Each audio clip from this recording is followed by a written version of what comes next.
A pleasant good afternoon. Welcome to the Apnu+Afctv TV as we continue to bring you the update from the national recount and the examination of the ballot boxes and the contents therein. The much anticipated report from the CARICOM team is out, and of course myself and colleague, and of course we will have some contributors to the discourse as it relates to the CARICOM report. On behalf of my colleague, Mr. Sherrod Duncan, a pleasant good afternoon and welcome to the Apnu+Afctv Live. Sherrod? Chris, very good afternoon, viewers. Thank you for joining us. Again, we've been going through this report coming out from the CARICOM scrutinizing team. Well, we say CARICOM scrutinizing team according to the gazetted order. They refer to themselves as the CARICOM observing, the observers team. Mm-hmm. So, whichever you like, yeah. Observer scrutinizing team. Mm-hmm. We've been going through that report, and so we're going to offer some initial comments as we delve deeper into it. All right, so quickly, let me put this out into perspective. Right off the bat, there was 2,339 ballot boxes which had been examined during the national recount and the examinations of the content therein. The CARICOM observer team only examined a total of 423 boxes, which is essentially 18% of 100%. Yeah. So again, of the 2,339 boxes that were there to be examined, the CARICOM team only examined 423, a mere 18% of the total amount of ballot boxes. Now quickly, if we go to a 5% margin of error, in Region 1, for example, Region 1 had a total of 99 ballot boxes. The margin of error would have put that they should have actually examined about 79 of those boxes. The CARICOM observer team only examined 12. When it comes to Region 2, with a total of 135 ballot boxes, the margin of error put them at examining at least 101. The CARICOM team only examined 26. When it comes to Region 3, with a total of 355 boxes, the margin of error would have needed CARICOM to examine at least 185. They've only examined 76. When it comes to Region 4, the largest electoral district with 879 boxes, the margin of error puts that CARICOM should have at least examined 268. They've only examined 157. In Region 5, with a total of 158 boxes to be examined, the margin of error puts that CARICOM should have examined at least 133. They've only examined 23. When it comes to Region 6, with a total of 378 boxes, the margin of error puts that they should have examined at least 191. The CARICOM team examined 60. When it comes to Region 7, with a total of 82 ballot boxes, when it comes to the margin of error, CARICOM team should have at least examined 68. They've only examined 22. When it comes to Region 8, with a total of 55 boxes, when it comes to the margin of error, it puts them at examining 49. The CARICOM team had only examined 5.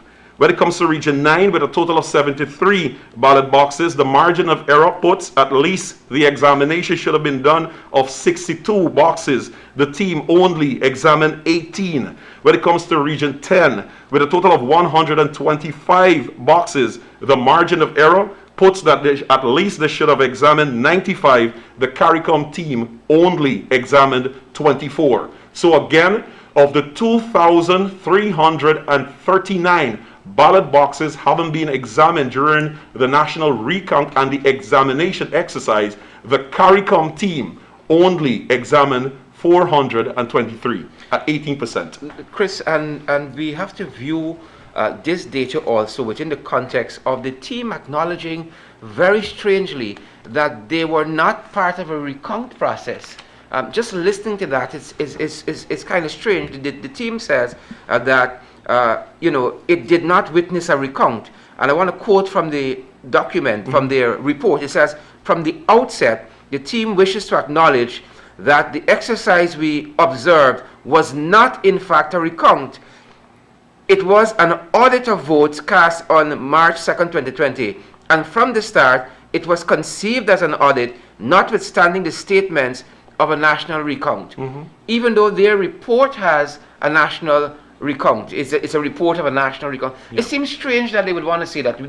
In their words, we did not witness a national recount. It was not, in fact, a recount. So it was an examination.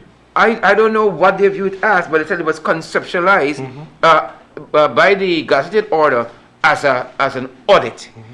So they didn't see themselves as being part of a recount, yet they produced a report on a recount. So I found that a little strange. But to add to what you have said there, again in the report, they have said, based on the limited number of ballot boxes that they scrutinized, we did say it formed about 18% of the total 2,339 ballot boxes. Yes. They admitted also in their report, they said the team comprised of 3 persons, and it was accepted as it was virtually impossible. It was accepted that it was virtually impossible to deploy throughout the Arthur Chung Conference Center and be present at every one of the workstations. An early decision was taken, therefore, that the team would realize greater results by concentrating the efforts in Region 4. That's another narrative. And visit the stations in Region 1 through 3, these being the 4 regions district where the recount began. That is in the report there. That is in the report. And I want to point out something else, Chris. Sure. I saw very strange at the end. Them talking specifically, again, they seem to have a fixation on Region 4. I thought they would come in to this national recount unbiased by anything that happened before, and they were taking the facts from the recount process. But they spoke about the disastrous Region 4 tabulation prior, which struck me as very, very strange, which again would point to why they had this fixation on Region 4 predominantly. They came to disprove, to my mind, something they heard had happened in Region 4. Yeah. So they came with a bias. Yeah. You got it? You are there, Chris. No, I actually just want to, okay, so quickly again, for the benefit of those of you just joining us, we are examining the report emanating from the CARICOM Observer team. And quickly, we want to put out there, of 2,339 ballot boxes, the CARICOM team only examined 423, or 18% of the total amount. I want to quickly put out this note as it relates to the gazetted and amendment orders. They stated here, we note that the order outlined the procedures to be followed at the recount, which was faithfully followed by the CEO in his stated work plan. So here it is that the CARICOM team confirmed to the CEO of the Ghana Elections Commission, Mr. Keith Lowenfield, having faithfully followed that work plan. And what we want to quickly bring to you too, as part of the CARICOM report, they have actually somewhat mirrored or confirmed the report that was sent in on Saturday by the Chief Elections Officer, Mr. Keith Lowenfield. In the CARICOM report, they have confirmed that persons who were dead before March the 2nd voted on Elections Day. This report has confirmed that persons who were outside of the jurisdiction voted on Elections Day. This report has confirmed that persons who were not listed to vote on Elections Day cast a vote on the day. This report also stated that key documents which would have been used to bring credibility to votes having been cast were missing. So the CARICOM report, in a nutshell, mirrors that and confirms that of the CEO's report which came out on Saturday. Unfortunately, however, the CARICOM team only examined 423 of the 2,339 boxes. So I want to come back, Chris. It speaks to what you have said there, to what the team said. Again, in their conclusions, they said that the national recount process then, despite some of its administrative failings, despite some of the minor flaws, it is not an indictment of the 2020 polls, and the team categorically rejects the concerted public efforts to discredit the 2020 poll. Why are they venturing there, and what's happening in the public domain? You've come to do a national recount. You do that, and I find them going again extraneously, looking at what the public is saying about the recount. Consistently, I find them referring to statements that are being made in the public. They seem very preoccupied with that. And one would think that maybe that is why only 18% of their time was spent on so few ballot boxes. But again, Chris, more specifically, again, in that conclusion, they said that efforts to discredit the 2020 poll up to the disastrous Region 4 tabulation. Where are they getting that from? I thought, again, they are coming into this recount process, taking the ballot boxes as they find them, and not going after proving or disproving a particular narrative. Correct. But again, they seem to have pursued Region 4 to get a certain kind of narrative out of Region 4, because we see the language again, them talking about this disastrous Region 4 tabulation, which strikes me as very, very odd. Another thing I want to point to, in this same conclusion, they said that despite our concerns, nothing we've witnessed warrants a challenge to the inescapable conclusion that the results, that the recount results should be accepted and should constitute the basis of a declaration of the results of March 2nd, 2020 elections, right? So they're heading in a particular direction, and then in this very conclusion, they state something which again strikes me as odd. They said that the political audit of GCOM, and its successes and failings of the factors contributing to this, both the commission and the administrative arm, is urgently warranted. Therefore, it therefore behooves whichever political party emerges victorious from the elections. I don't know what that speaks to, because in one aspect of the report they speak to a victor, and then in another aspect of the same report they talk about whichever, quote unquote, whichever political party emerges victorious from the election, so has to initiate these changes that they are recommending there. Essentially, they're all over the place. That is the point I am making. So one doesn't know, where and truly how to take this report, right? And one would also think again. My humble view is that the CEO's report, the Chief Elections Officer's report, is one of breadth and depth. Correct. And they admitted that the CEO had 4 GCOM staff at every polling workstation. And that is how I gathered they were able to gather this treasure trove of information that we see in the Chief Elections Officer's report. Correct. And we were bringing that point constantly, that the report or the information coming out from every workstation that examined the 2,339 boxes, there was a Guyana Elections Commission representative or representatives. So they were taking the information. And of course, from that information would have then been filtered directly to the CEO, which he used to compile his detailed, in-depth report that accounts for 2,339 ballot boxes. Again, the CARICOM team, which submitted their report, has only examined 423 of the 2,339 ballot boxes. And for those of you just joining us, I quickly again would want to go through the numbers. In terms of the margin of error, this will tell you the amount of boxes that the observer team from CARICOM would have had to examine in order to come up with a full and in-depth report. As it relates to Region 1, Region 1 had a total of 99 ballot boxes to be examined. The margin of error puts that the CARICOM team would have had to examine 79.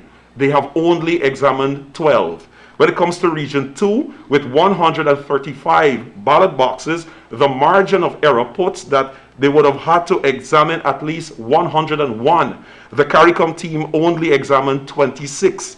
When it comes to Region 3, with 355 ballot boxes, the CARICOM team would have needed to examine at least 185. They've only examined 76. When it comes to the largest electoral district, Region 4, they had a total of 879 boxes. The margin of error puts that the CARICOM team would have needed to examine at least 268. They've only examined 157. Region 5, 158. The margin of error, 133. The CARICOM team only examined 23. Region 6, 378. And the list goes on. Region 6, 378 boxes.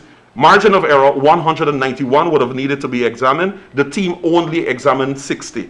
Region 7, 82 ballot boxes. The team would have had to examine at least 68. They've only examined 22. Yep. Region 9, 73 boxes. Margin of error, they would have needed to examine at least 62. They've only examined 18. Region 10, 125 ballot boxes. The margin of error, they would have needed to examine 95. The CARICOM team only examined 24. So again, 18% of the 2,339 ballot boxes, the CARICOM team has only examined 423.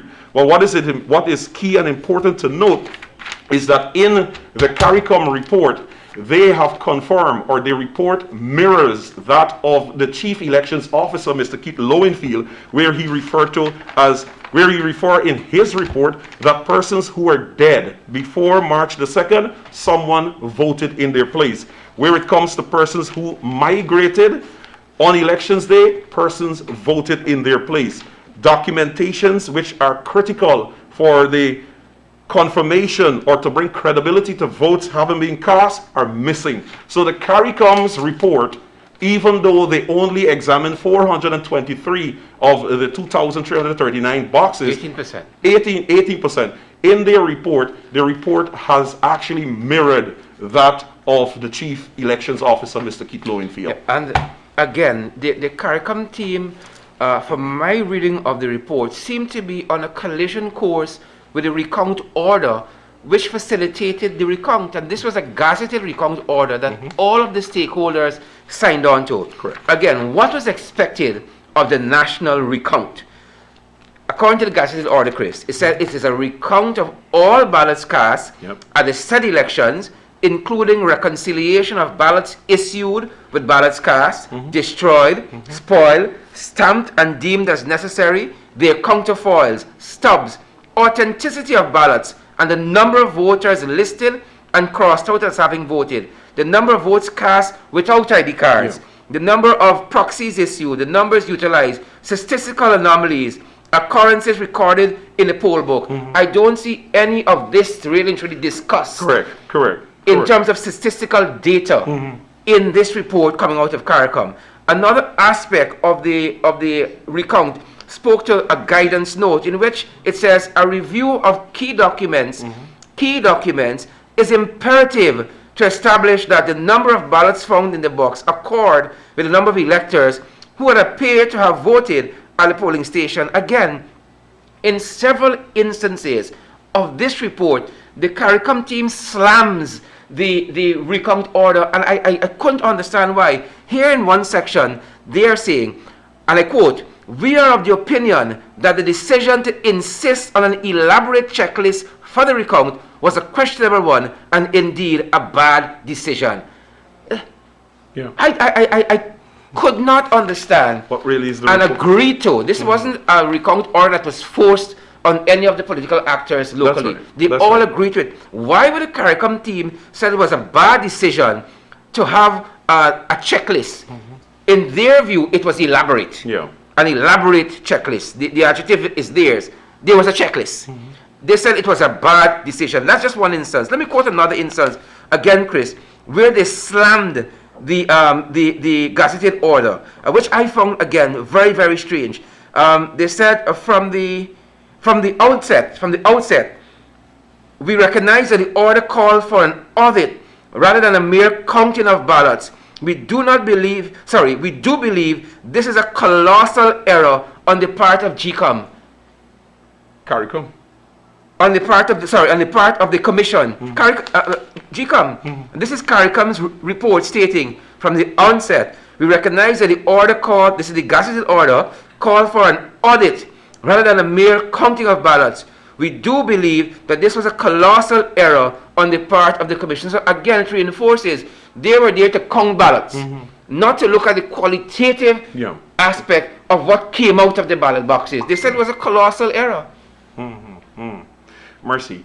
All right, so we're gonna take you now to the comments made by Commissioner Mr. Vincent Alexander, who spoke outside of the Ghana Elections Commission just this afternoon to apprise members of the media of his findings based on the report and of course the meeting that was had at GCOM. Here is that interview. Sought to commence discussion on the report from the sea. I think in the first instance we had to get to the point of determining whether or not the observation reports would be discussed. And there were those who attempted to contend that we need to get what they call the chase and simply give effect to the tabulation. A discussion therefore ensued, which eventually led into a commencement of a discussion on the observation reports. There was no in-depth discussions, except for the fact that I sought clarification on some matters. In that regard, I sought clarification on whether the Commission had in fact garnered evidence in relation to the deaths and the migration. And so the Commission, as the Secretariat, has now provided us with documentation to show that they had in fact gotten verification in relation to deaths and migration. Verification saying what? That persons who... A verification saying that there were persons who migrated, who were verified by the Chief Immigration Officer as not being in the country at the time of the elections, but votes were cast in their names. Similarly, the persons had died and votes had been cast in their names. In the instance of persons who had died, GCOM has a cutoff date in terms of the preparation of this list. Subsequent to that cutoff date, there would have been reports coming in that would not have been a part of the deletions from the National Register of Registrants. So those persons would have appeared on the National Register and on the voters list. And so it seems as if in the main instances of persons who died voted, there were persons who would have died and or had their deaths registered subsequent to GCOM's cutoff date for the preparation of its list. How many persons are we looking at here in all? In terms of the dead persons, I can only at this point in time, and I'm going to my documentation in the evening, speak to about 4 to 5 dead persons. In terms of the people who migrated, I'm doing some checks, but so far the information I have confirmed over 500.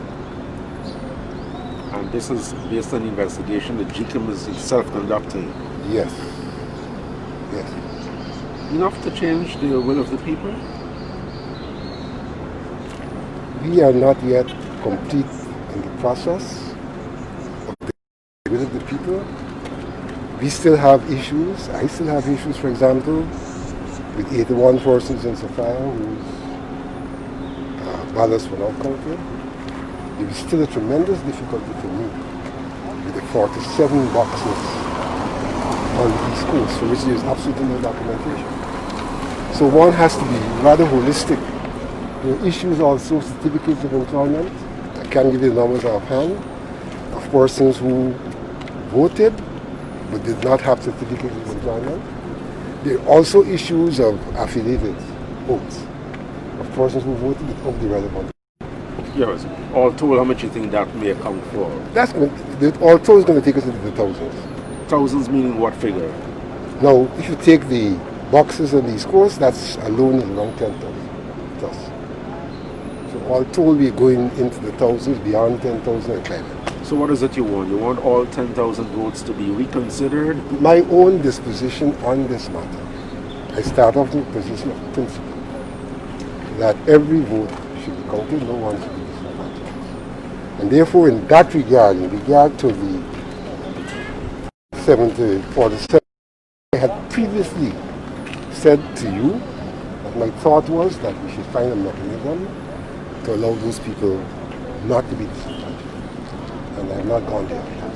And your thoughts initially, if at all, on the CARICOM recount report? The CARICOM report essentially is a basic electoral report. I don't think the CARICOM people were disposed to or had access to the debt information or the information as a part of their, I mean, they had the allegations, but not the reports that we have. And so they have a basic electoral report. But you're saying it's sufficient to reflect the will of the people? What they said, the recount that they saw, is sufficient to reflect the will of the people. That's what they have said. Do you support that? The recount that they saw did not take into consideration the other issues to which I referred. Right, I understand, but my question stands. Do you support? At this point in time, I'm still of the view that there are serious questions about the credibility given the irregularities that have been verified. Is your position likely to change? Not very much. What are your thoughts regarding CARICOM's recommendations about the political composition of GCOM? Oh, I've talked about that in the past. I haven't personally talked about that in the past to the press. We do have a commission that is, as said by one commissioner, a bipartisan commission. That will be problematic. I've said that. So they haven't come to tell me about that. I've said that. In your estimation, how far are we from an official declaration? I think we are, in this week, there'll be a final pronouncement. Meaning a final declaration? In this week, there'll be a final pronouncement. Is a pronouncement different from a declaration? Pronouncement is a broader category of things. It may include a declaration. What are the other things that may include? Huh? What are the other things that may encompass a pronouncement? A pronouncement could say that the election was uncredible. You think you'll get support around the horseshoe table for that? You asked me a question, and the answer to the question was, before the end of the week, we should have a pronouncement. No, yeah, I understand, but I'm asking if you believe you'll get majority support around the horseshoe position. Which position? A pronouncement? No, There is a pronouncement. It's not that it will be credible. I can't say so. Mr. Alexander, I'm not sure if anybody asked this question, but the order, does the order speak to GCOM arriving at a decision based on both the CEO's report and the CARICOM? That is a matter of contention in the Commission. My own disposition is that it will make a nonsense of an order which census is an exercise of the nature that we went into, and then to turn around and say that you did it for no reason. To make a nonsense. I think that one has to depart from a mere literal interpretation of the law to a contextual interpretation, which is one way in which law is interpreted. A contextual interpretation will obviously say to you that if you sat down and agreed that you're going to do these observations, then they must be done for purpose. It can't be done for cosmetics. That's my disposition. Does GCOM really have the legal power to say that the elections were not credible? There are different views in the matter. The court will have to pronounce eventually. But your GCOM is not as one. You've asked me what GCOM's view is. GCOM is not as one. But you personally believe?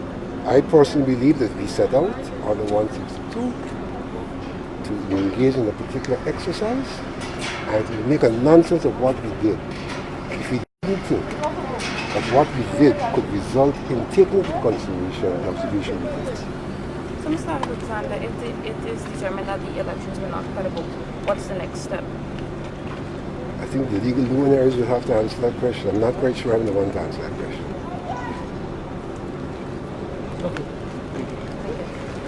Thank you.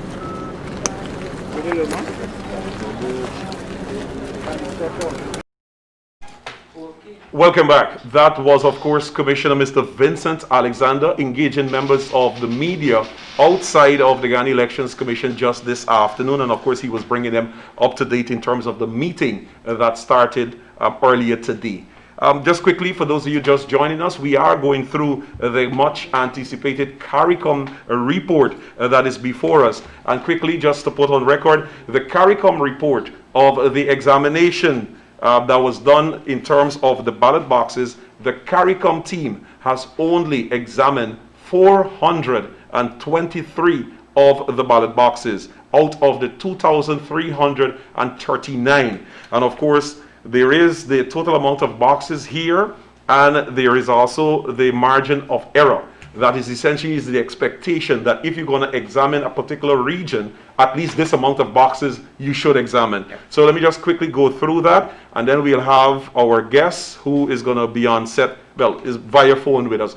So quickly, in terms of Region 1 had a total of 99 ballot boxes. The margin of error would have asked that CARICOM examine at least 79. They have only examined 12. When it comes to Region 2, with a total of 135 ballot boxes, the margin of error puts that the CARICOM team should have examined at least 101. They've only examined 26. When it comes to Region 3, a total of 355 boxes, the margin of error puts that at least the CARICOM team should have examined 185 boxes. They have only examined 76. When it comes to District 4, the 79 boxes, the margin of error puts that they should have examined at least 268. They've only examined 157.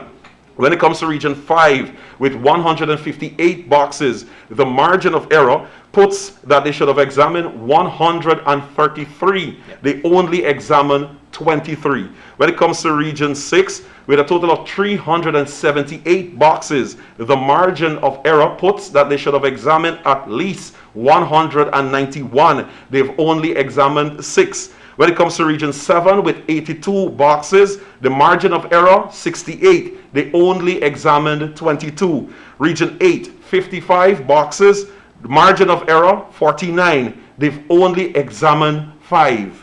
When it comes to Region 9, 73 boxes, the margin of error, 62. The CARICOM team only examined 18. When it comes to Region 10, 125 boxes, the margin of error, 95. The CARICOM team only examined 24. For a total of 423 boxes out of the 2,339.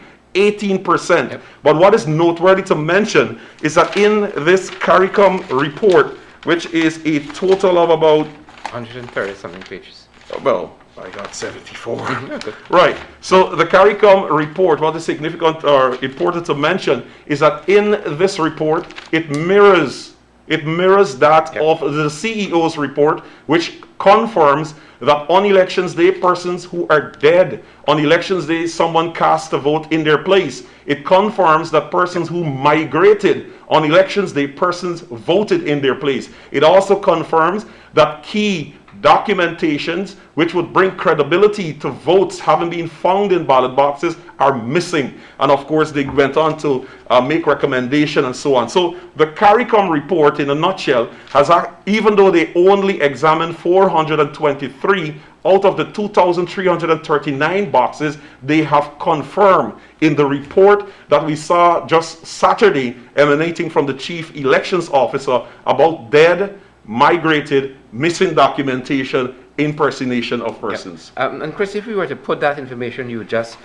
so kindly and graciously went through, for instance, Region 1, they would have gone through 6% of the ballot boxes from Region 1. Yes. 6% from Region 2, 8%, 18% from Region 3, 37% from Region 4, 3% from Region 5, 14% from Region 6, 5% from Region 7, 1% from Region 8, wow. 6% from Region 9, and 3% from Region 10. Mercy. with all its deficiencies, it's important to note some of the other stuff that the CARICOM report talked about, because as you mentioned, Chris, they did talk about some of the stuff that Mr. Lowenfield mirrored, as you said, rightfully said, the Chief Elections Officer's report. For instance, they went on to talk about, for instance, in their recommendation, they talked about an investigation into missing documents. That's right. As we know now, the investigations did happen because Mr. Lowenfield stated in his report that a search for these documents in this bag with sensitive documents did not unearth them. In search in other areas, again, did not unearth them. They talked about these allegations that were made by party agents.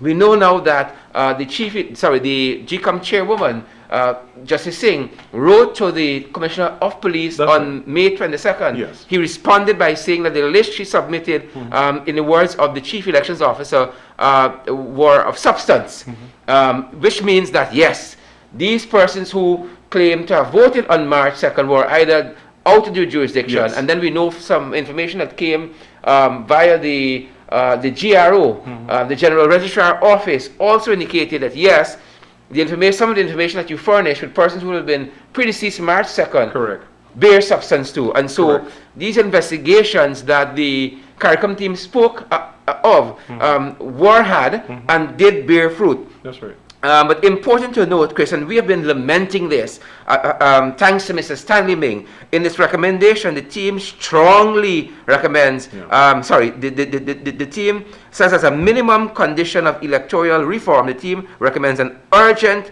need for a total re-registration of all voters in Ghana, which means that they see that the voters list has issues. Correct. Yep. All right, so as we continue to probe into the report from the CARICOM Observer team, we will have just in a few minutes Mr. Aubrey Norton, who himself has been going through painstakingly the report, and of course we want to hear from him in terms of the findings that Mr. Norton would have uncovered. Mr. Norton, are you there? Yes, I am, Chris. Okay, great. Good afternoon, sir. Based on the CARICOM report that is before Bilal and Sundry, what is your analysis of the report? First of all, the report is unprofessional. If you look at the report, you see it has a number of contradictions. On the one hand, it is saying that there is credibility, and in the same report, they argue that the whole system needs to be revamped. Add to that, Chris, that you had 2,339 ballot boxes, and they are saying they look at 422, which is 18% of the boxes. How could you determine credibility if you haven't looked at 25%? So I would say to you that essentially the CARICOM report is farcical. If it fails to look at all the boxes, in the report it says that they looked at 29 boxes that had no documentation, and in region 4 alone they had 41 boxes. So it is evident to me that they bought into the PPP narrative, that which was said by Gonzalez, noting that Gonzalez had a nominee there. You can recognize that they did not do an objective analysis. What they did essentially was to come, focus on a few boxes, and then went and produced a report that is in consonance with the People's Progressive Party and the OAS. Yes. Now we know the history of the OAS. That's right. So I would say to you, Guyanese have got to recognize that no report from CARICOM that looks at under 25% of the boxes could be considered credible. And they themselves, you could recognize, had problems with credibility because they said it was reasonably credible. What is reasonably credible? That's right. Reasonably credible is a lot of garbage. If something is either credible or it isn't. That's right. What is reasonably credible? And how could it be reasonably credible when you didn't look at a large amount of the boxes, you look at a reasonably small amount, almost with automaticity? It invalidates what they are saying. So I would say to you, Guyana should not worry. I believe that Lowenfield's report was more comprehensive. It has all the statistical data. It is evident to me that they did not look at the impact of the fraudulent vote on the process, and they concluded what they want to conclude. The other element that is critical that we should look at, they have virtually said in this report, no, I should back up. CARICOM is the person or the institution that called for a gazetted order. Yeah. Now, this order was gazetted, and in the gazetted order, it was stated that you will do a complete reconciliation. Now, CARICOM is trying to tell us that the order was out of place.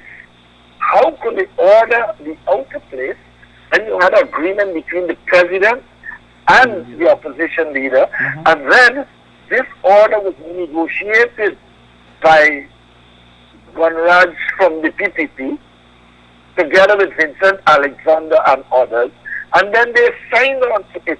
To the extent that they signed on to it, it is legal and it was gazetted. Yeah. So you cannot come now and try to suggest that we should speak only to the vote, the ballots in the box. When you agree that this process was aimed at establishing credibility, and you have failed to establish that it was credible, you can now come and change the rules. And so CARICOM here, I believe, has made a number of mistakes which will not make what they are saying credible. I believe that this whole process was guided by a gazetted agreement between the president of Guyana and The leader of the the opposition leader. Mr. Norton? No, let me factor in something before you speak again. Sure. That Gonzalez, who is accused of rigging in his country, went and tried to influence the direction, having noted that one of the persons in CARICOM was his nominee, who in his court was running from president and saying, didn't remember when Gonzalez's party committed fraud. Says to me that CARICOM has to look in a thorough way at what their agents did, and I believe once they do that, it will be concluded that they were neither professional nor factual. Mr. Norton, I wanted to get your impression on two statements from the CARICOM recount report. In one section, they said, from the onset, we recognize that the order called for an audit rather than a mere counting of ballots. And we do believe that this was a colossal error on the part of the Commission. In another part of the let me deal with the first one, then you'll go to the second one. CARICOM came here in keeping with a gazetted order that they asked us. You cannot, after the process, say that the order was wrong. They were expected to operate in compliance with the order, and they have violated the order and arrived at an erroneous conclusion which the Election Commission should set aside. Next question. In another part of the report, they have stated, we are of the firm opinion that the decision to insist on an elaborate checklist for the recount was a questionable one and indeed a bad decision. CARICOM has no authority to violate the order. The order set out clearly what CARICOM should have done. They should have been focusing on the directions given by the order.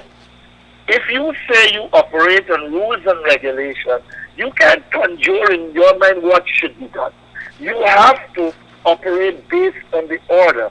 And this report stands outside of the perimeters of the order and therefore cannot be taken seriously. That is my position on the issue. Excellent. Mr. Norton, I want you to quickly touch on what one would observe as clockwork Just after the CARICOM report came out, within a space of 58 minutes, we saw a statement emanating from the OAS. Look, we have established long now that the OAS are not observers, they are not credible. The Mercury Public Affairs stated in its document to the U.S. government that they are operating on behalf of the PPP and that they were engaging the OAS. What that means as a natural sequel is that they had no objectivity, they were not independent observers, they were part of the paid machinery of the People's Progressive Party. They paid at a number of levels. Right. They paid Mercury for OAS.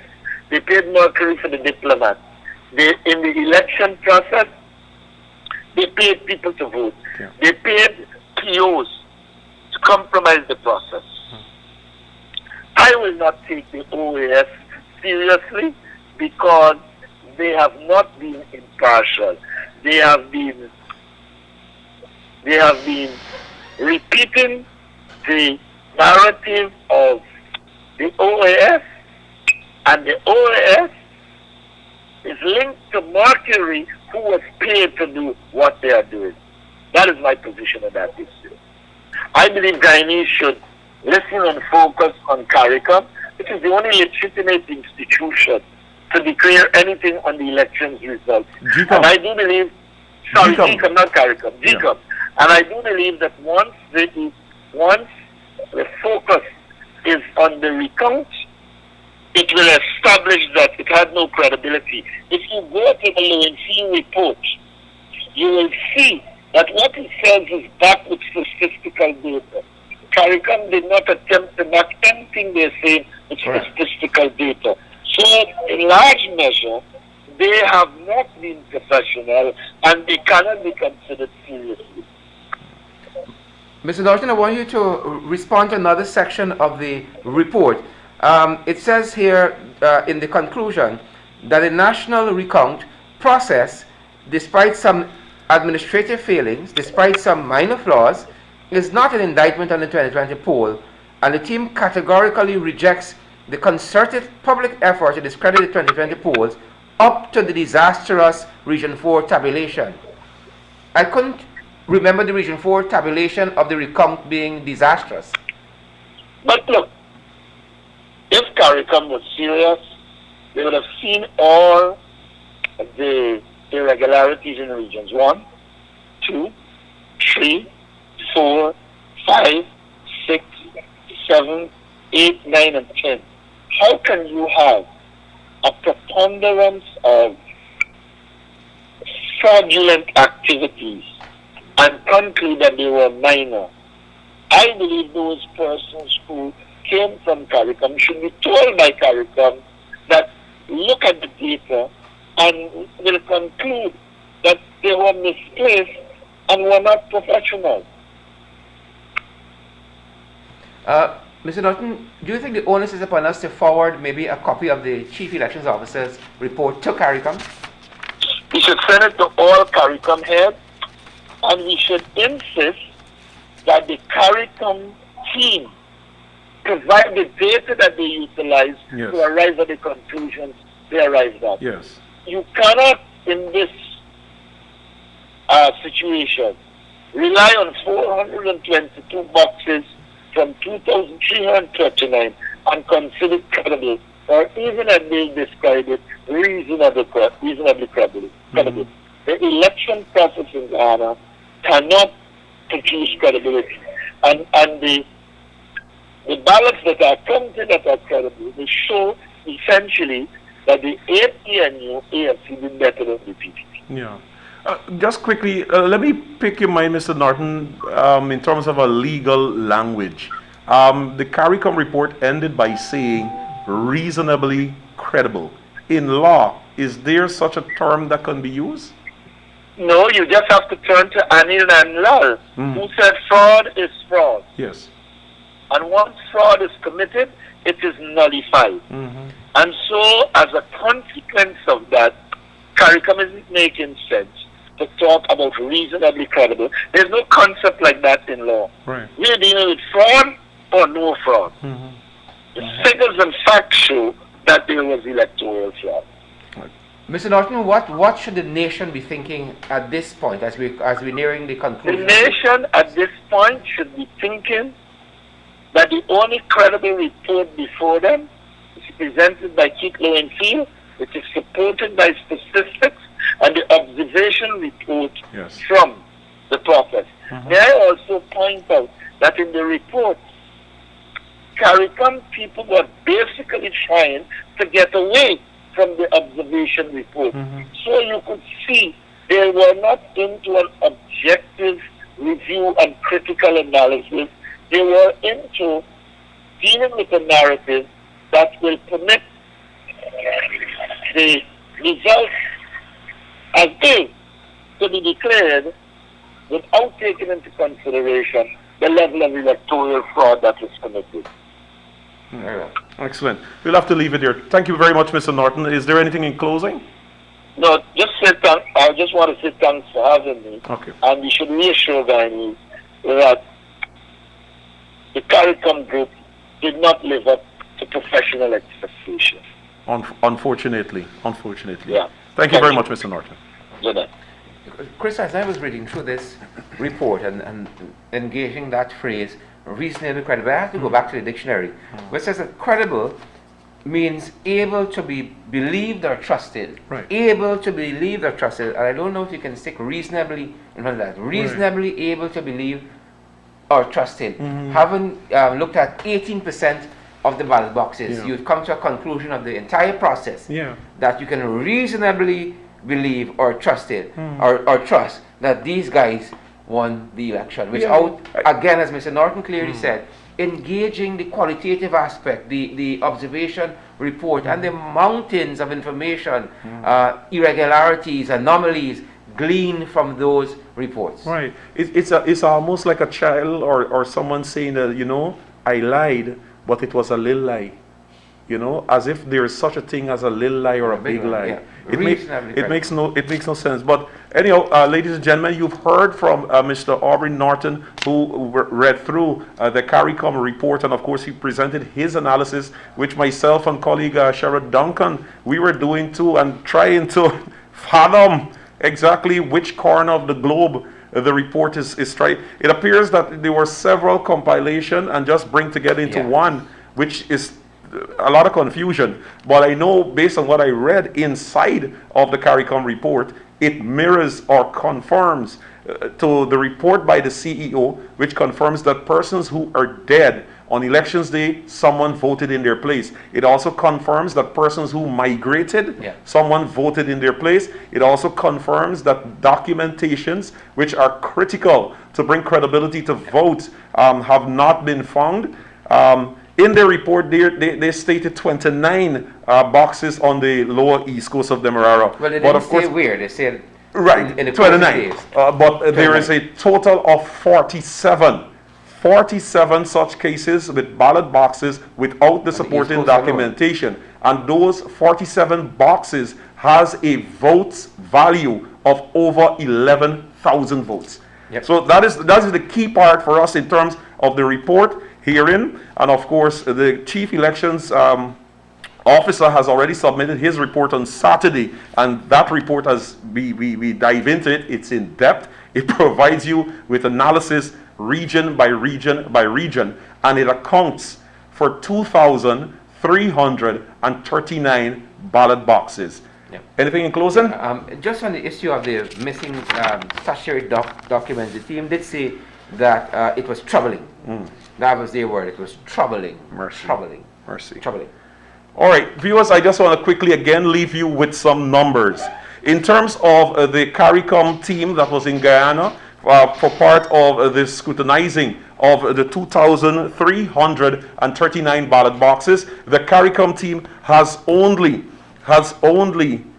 okay, yes. The CARICOM team has only examined 423 of the 2,339 boxes. I would want to quickly go through the 10 regions and provide to you a margin of error. The margin of error is essentially the total amount of boxes the CARICOM team should have examined in order to make a proper pronouncement or analysis on the recount. When it comes to Region 1, there was a total of 99 ballot boxes. The CARICOM team should have at least examined 79. The team only examined 12, or a 6% of the boxes in Region 1. Region 2, 135 boxes. The margin of error, 101. The CARICOM team only examined 26, or a 6% of the boxes in Region 2. Region 3, with 355 ballot boxes, the margin of error, they should have examined at least 185. They only examined 76, or 18%.